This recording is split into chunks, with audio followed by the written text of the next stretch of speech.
Beneath this ground, 4 ancient labyrinths seem to be guarding one secret. Entrances appear where no one expects them, then swallow the light again. This wall is so straight it feels more like construction than a cave. History here feels like a book with too many pages torn away. Every meter down pulls us farther from the world we know. 4 sites, 4 continents, yet all seem to ask the same question. Under the Amazon canopy, Taos waits as if no hand has touched it. The brown river slips by, hiding what may be a vast hollow below. By the night fire, the Shuar speak of something still sleeping under the mountain. Legend says some depths are forbidden, and no one returns unchanged. Juan Morich saw this place not as a cave, but as a buried trace. On an old map, he drew a route straight toward the impossible. The sinkhole opens like a black wound cut deep into the mountain. One rope at a time, the team descends into bottomless dark. Reaching the floor is only the start, because a deeper path waits ahead. The wet limestone corridor reflects the light as if it is watching back. A wall appears too flat, as if someone once shaped it on purpose. The stone ceiling looks so square and level that nature feels hard to believe. These parallel grooves look like marks left by a methodical tool. When the ruler touches stone, that precision becomes even harder to explain. A stone chamber appears, its straight edges making even darkness feel ordered. Light slides across the wall, and the surface gleams like worked stone. One side is natural chaos, the other is unnervingly clean. The digital angle says this wall is almost too precise to be chance. If the reconstruction is right, Taos once held slabs like a metal archive. Nameless tablets stand in rows, waiting for someone who can read them. On this stone table, every object looks borrowed from another history. Even the guide stops here, as if the deeper part is not for anyone. The underground stream keeps flowing, drawing the eye where light cannot reach. The beams cut through mist, but what lies ahead stays blurred by choice.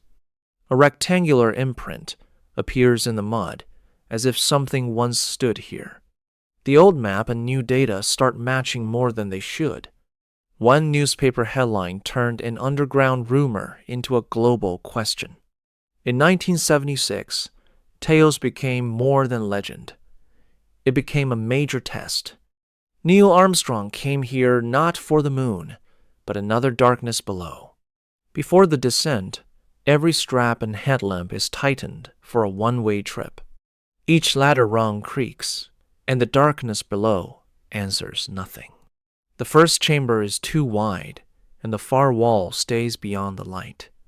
A laser runs down the corridor, straighter than caves usually allow. Beside natural karst, deep Taos starts to feel disturbingly intentional.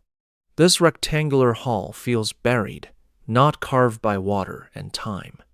The repeated cuts look like stone once met an ancient drill.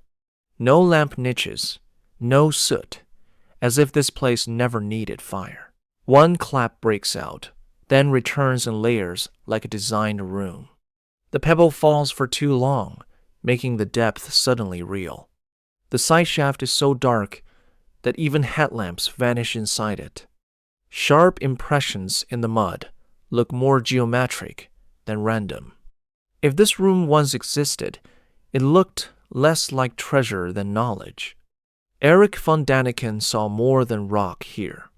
He saw a story past history.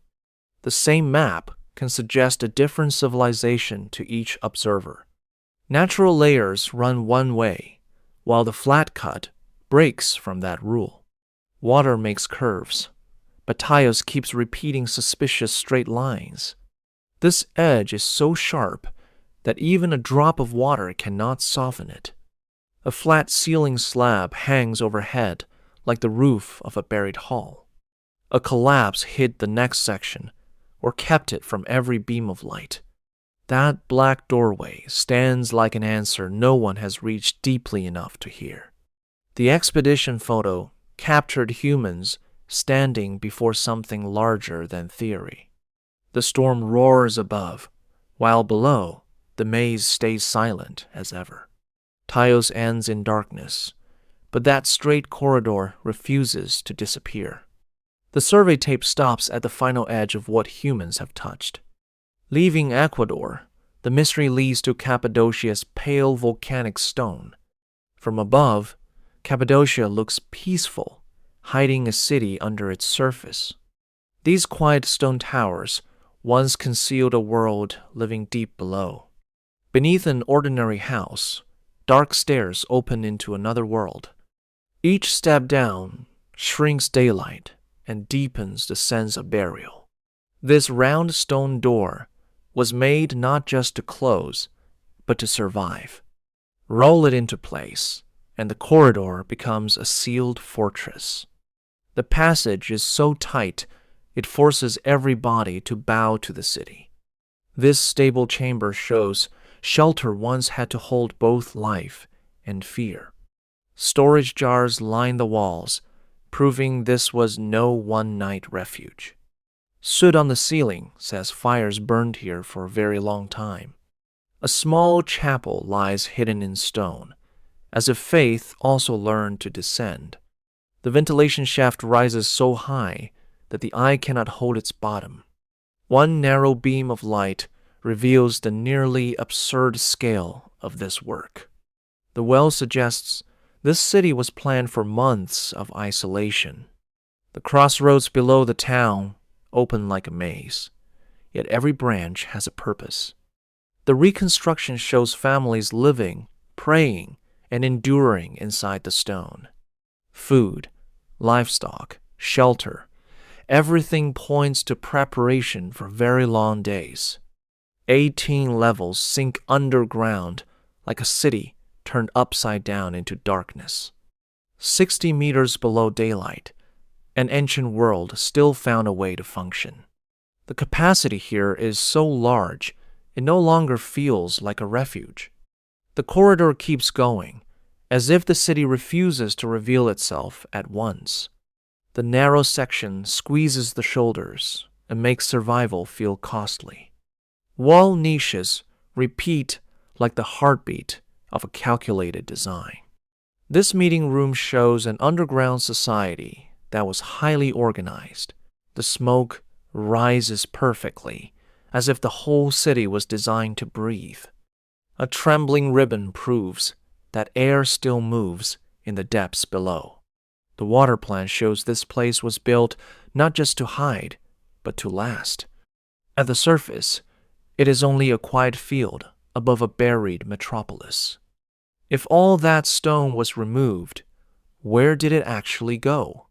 The line of workers passing baskets makes the scale feel almost impossible. Outside, no spoil field matches what was carved from underground. The sealed room still holds its dust, as if someone asked time to stop. This door seals from inside, more like a vault than a rolling stone. Behind the door, the silence feels less abandoned than deliberate. Soot in the lamp niche proves people stayed here longer than gentle theories admit. If a tunnel truly reached another city, the whole story changes. A 9-kilometer survey makes the underground network harder to dismiss. The worn feeding trough is a small but honest sign of life below. These stone sleeping platforms say people learn to face night without a sky. The stairs keep going, as if Derinkuyu always saves one more level. A pebble falls and falls, while the shaft swallows time with its echo. Looking straight up, that tiny light makes the surface feel like a memory. The ventilation shafts weave together like veins in a creature of stone. Modern laser scans only make the ancient shape seem more impressive. Tool marks in soft rock prove it could be done, just not easily at this scale. Volcanic tuff made digging easier, but it did not make this feat small. Modern life continues above a city that slept for centuries below. When danger came, a whole community could vanish from the surface in silence. In the deepest chamber, even breathing sounds too loud. Beyond the last door, only darkness remains, and one question still open. The entrance hides in plain sight, where everyone can walk right past it.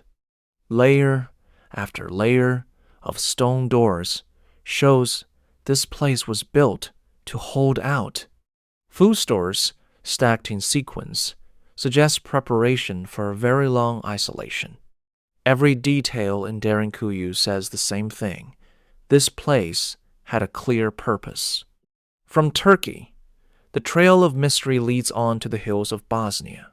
The Bosnian valley looks calm, but the controversy lies beneath the hill. This hill was called a pyramid, and that shape alone split the world in two. Semir stands at the tunnel mouth like a man touching a mocked secret. When the last soil is cleared away, a straight dark passage appears. The first look into Ravne suggests this was no random dig. The tunnel keeps its line too long, as if it once served a plan. Inside, the air is oddly dry and clean for a natural tunnel left alone. A blocked side branch feels like a decision, not a collapse. If this was a mine, pick marks should have spoken to us long ago. But there is no ore, and that silence weakens the mining theory. The stones in the ceiling look more like reinforcement than geology. This neat stone wall feels like someone deliberately sealed the route. One branch open, one branch blocked, as if the maze was edited. Light through fine dust makes the tunnel look like a sleeping structure. The ion meter reacts sharply, as if even Ravne's air wants to be noticed. The number climbs on the screen, while the tunnel explains nothing. Many visitors say it feels easier to breathe here, which only deepens the mystery. Water follows the floor calmly, as if this corridor is still alive. The great stone block feels placed there, not left behind by chance. The meeting of curve and straight line feels like design, not accident. The bend ahead makes the unseen feel stronger than the known. On the map, Semir points to straight lines, as if they protect themselves. Excavation pits on the hillside reopen a debate that never truly cooled. Skeptical headlines cover the table, but the tunnel map remains unchanged. A medieval mine looks messy, which makes Ravne harder to read as one. If this was a mine, where did the picks, carts, and lamp niches go? The clean ceiling lacks soot, a small absence that is hard to ignore. The laser stays true through the tunnel, as if it was aligned long ago. A piece of wood in the fill may drag Ravne into another age entirely. Once the carbon sample is sealed, the tunnel feels like a courtroom. A date of 30,000 years appears, and time stops behaving normally. That age pushes Ravne back toward the world of Cro-Magnon. When the timeline breaks, the argument grows hotter than the data. The fill layers suggest this sealing happened in deliberate phases. Something here was carefully blocked, and the question is why. Air still moves through the buried route, as if the tunnel refuses to die.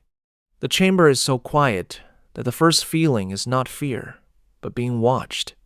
Press an ear to the stone, and Ravne starts to sound like a sleeping body.